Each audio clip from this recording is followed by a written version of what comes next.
na naman?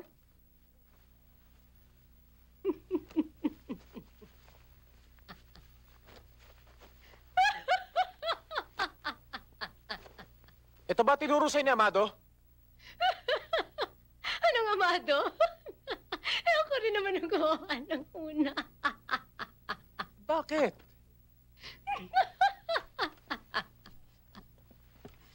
Bakit?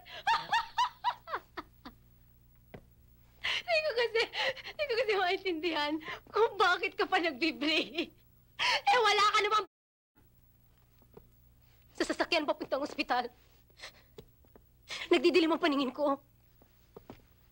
Duguan na ako't lahat. Si Rebecca pa rin ang iniisip mo. Sa ospital, ang sarili mo pa rin ang iniisip mo. Hindi mo ako pinaglaban kahit na kailan. Cynthia naman. Sorry na. Sorry? Magsasorry ka sa akin. Bakit? Akala mo lahat makukuha ng sorry? Pero hindi pa kami ni Rebecca kahit kailan. Hindi kayo ni Rebecca, pero kami ni Amado, oo!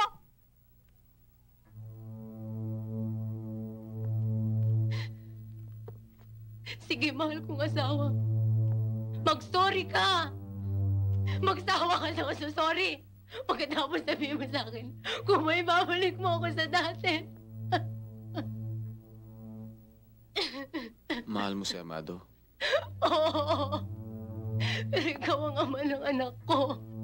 Ikaw ang dapat kong pagtsagaan. Hindi ko maintindihan kung bakit sa dami ng lalaki dito sa mundo, ikaw pang napili ko. Cynthia. Anak!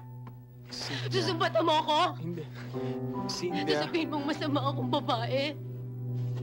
Sige, iwanan mo ako! Umalis ka na dahil kahit na anong gawin mo! Wala na! Hindi kita iiwan. Ako ang gagamot sa sugat mo.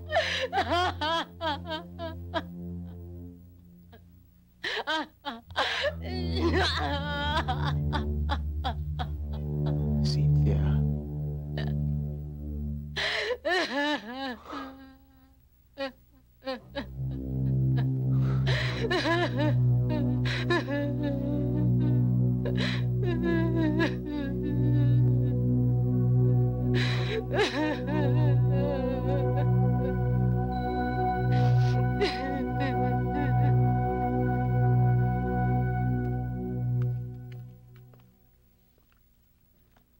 Ano ito?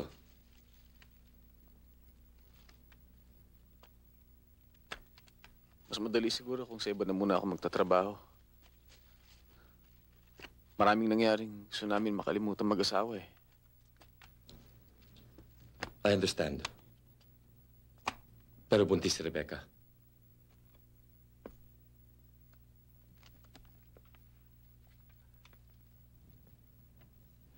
Ikaw ang nakaskor, Amado, hindi ako. Kahit kailan, kahit minsan walang nangyari sa amin ni Rebecca. Okay lang yun. Ganun ang buhay. May asawa akong dapat alagaan. Gagawin ko. Basta't kailangan igalang niya ako ulit.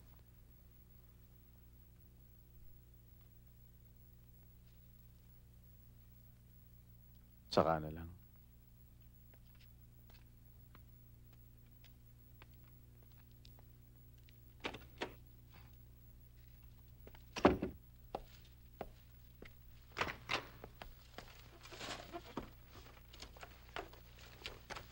Sir, pwede ko ba kayong makausap? I'm sorry, Vida. Nagmamadali ako. Talaga bang ayaw mo na mag-produce ng ibang show? Tsaka na natin pag-usapan, okay? Amado, I really think you're being unfair to your wife. Oh, Kelly. Come here. Gusto mo talaga mag-produce, hindi ba? Vida, ito may pera. Mag-usap kayo, okay? Bye.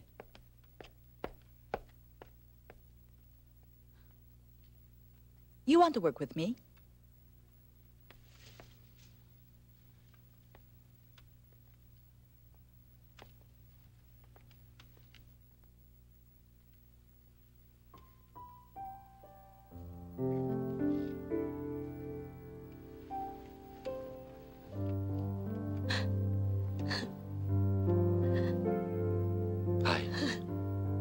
Mami.